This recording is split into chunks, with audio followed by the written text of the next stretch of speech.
Bueno, una charla técnica que tiene que ver mucho con la agricultura, con cultivos, ingeniero Morales, y la verdad que imaginamos la alegría de tener al ingeniero Satorre aquí en Chivilcoy, ¿no?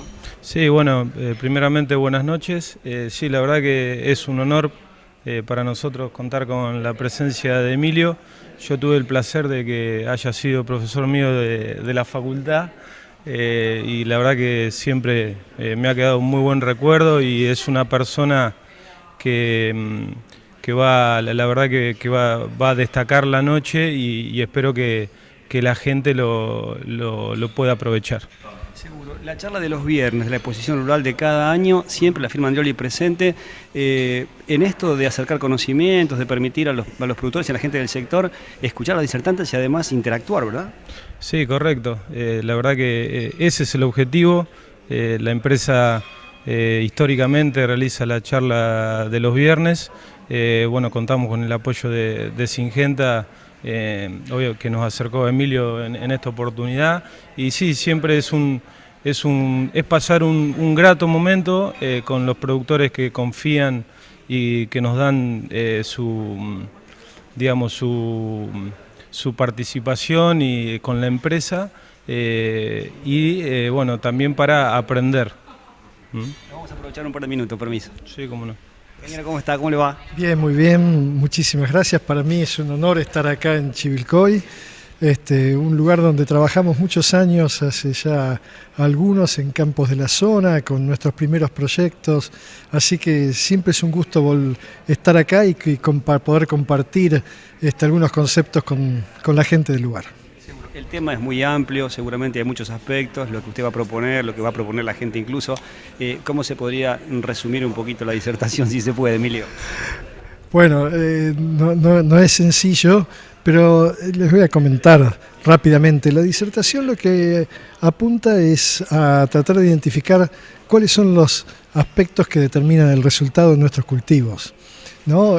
Cuando uno decide producir tanto maíz como soja. Entonces, un primer aspecto que muchas veces se soslaya es, por supuesto, la elección del lote, la historia de ese lote, de manejo de ese lote y ciertamente el antecesor. Por ejemplo, hay muy buenos resultados ya muy consolidados a través de los años que muestran que la siembra de un cultivo de soja sobre un antecesor maíz corre con un hándicap de casi 3 a 5 quintales más esa soja, ¿no?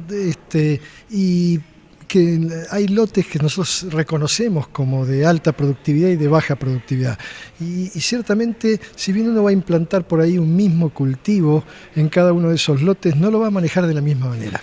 Y entonces es el primer punto que quiero señalar. El segundo es, una vez que uno empieza a manejar el clima y el suelo, bueno, es lo que tiene y lo que San Pedro decida.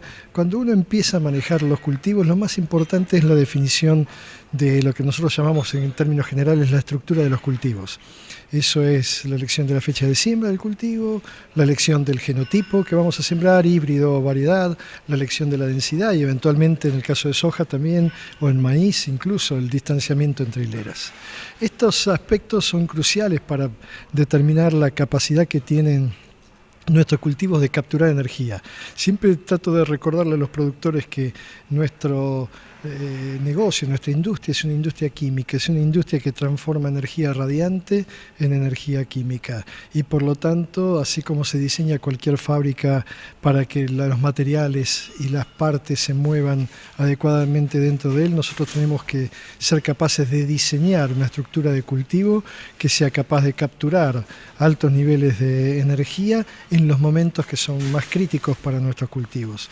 Y en este sentido, la elección de la fecha de siembra y la elección de la densidad juegan de manera muy importante, sobre todo en los ambientes más limitantes, no así en los ambientes que son más productivos. O sea, lo que voy a intentar transmitirle a la gente es que nosotros debemos pensar muy bien cómo reducir los fracasos de nuestros cultivos y eso es cómo manejar mejor los cultivos en los ambientes que más problemas tienen. Y allí es donde nuestras decisiones y el manejo de cada uno de los productores que asista hoy acá va a marcar una diferencia. Y entonces, por ejemplo, si nosotros tenemos que manejar un ambiente limitante, las fechas de siembra tardía son una herramienta sumamente valiosa, tanto en soja como en maíz.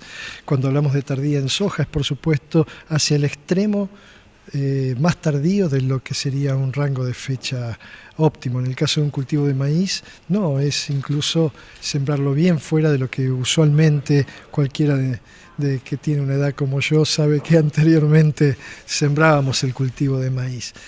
Eso va a modificar totalmente las condiciones. En términos de la densidad, por ejemplo, también reducir la densidad es la mejor herramienta que tenemos para que en los ambientes limitantes los cultivos se puedan defender y puedan generar una muy buena productividad.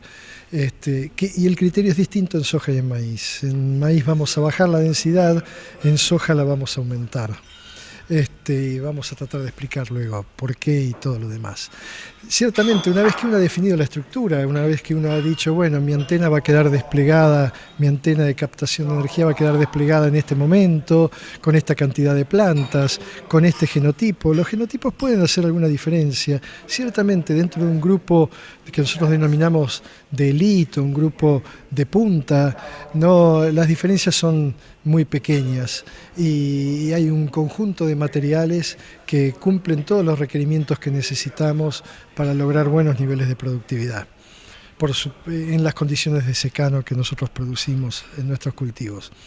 El otro aspecto que es muy importante es el manejo de la fertilización. Ciertamente que la fertilización nitrogenada en maíz y la fosfatada también son dos nutrientes en los que el cultivo marca una respuesta muy importante. Entre 1.200 y 2.500 kilos pueden estar en juego en un mal manejo de la fertilización. Por lo tanto, es muy importante capturar lo que la fertilización nos da. El cultivo de soja es llamativamente uno de los cultivos que menos se fertilizan y ciertamente la respuesta en kilos aparece pequeña, sin embargo es significativa sobre los rendimientos del cultivo. Lo que pasa es que como el cultivo de soja produce un grano que tiene una calidad distinta, tiene proteínas, tiene aceites, etcétera, le cuesta más generar masa, ¿no? Entonces las respuestas en fertilización parecen más pequeñas en kilogramos, pero son sumamente importantes también. Respuestas de 600 kilos, entre 400 y hasta 800 kilos a la fertilización fosfatada en soja es frecuente observar en muchos de los cultivos de la zona, y hoy muchos cultivos, bueno, basta con que el productor tape una boquilla del fertilizante en una pasada y se va a dar cuenta inmediatamente cuál es la boquilla que estaba tapada, o que se tape un pico de aplicación de un fertilizante líquido en un cultivo de maíz y se va a dar cuenta cuál es el pico que estaba tapado, ¿no? La nutrición es un aspecto muy importante. Los micronutrientes podrían llegar a ser importantes, ciertamente en algunas condiciones sus resultados son mucho más erráticos porque dependen mucho más de las condiciones de crecimiento del cultivo, pero con algunos buenos elementos de diagnóstico hoy ya es posible prever la posibilidad de capturar respuestas económicas, de pequeña magnitud pero económicas en ambos cultivos, tanto en maíz como en soja. Y el punto más importante, no el punto más importante, pero un punto que no debemos olvidar, es el último en la lista, es el de la protección de los cultivos contra enfermedades y obviamente contra malezas. Las enfermedades se pueden llegar a llevar una buena parte de nuestra producción si nuestras variedades son susceptibles. Y existen genotipos que son susceptibles tanto en maíz como en soja a un enorme grupo de enfermedades, por supuesto, para cada especie diferente. No debemos dejar de manejar este problema. Y el caso de malezas es particularmente muy importante por las dificultades que ha generado en el cultivo de soja. El cultivo de soja es el cultivo que está señalado como el que más problemas ocasionan las malezas, y ciertamente es porque han aparecido malezas resistentes, y esas malezas resistentes son muy dificultosas para manejar o son muy costosas cuando se quieren prevenir sus perjuicios. Lo que tenemos que tener conciencia en este punto es que son producto también de todo un sistema de producción. Entonces me gustaría dejarle el mensaje a su audiencia y también a los que estén aquí, de que hay algo en nuestra agricultura que tenemos que ir cambiando, ¿sí? Y que ese cambio debe llevarnos a incorporar dentro de nuestra agricultura mucho más conocimiento, muchos más procesos, mucha más diversidad, mucha más integración de los cultivos entre sí o de los cultivos con la ganadería, a fin de generar una agricultura que de algún modo deshaga estos problemas que nosotros hemos ido generando y que incorpore nuevos conceptos, nuevos criterios que permitan integrarnos ciertamente y poder sostener la capacidad productiva de nuestros campos, de nuestros ambientes, de nuestras empresas con buenos resultados y, por supuesto, de una forma que sea consensuada y amigable con todas las comunidades en que nuestras empresas se desarrollen.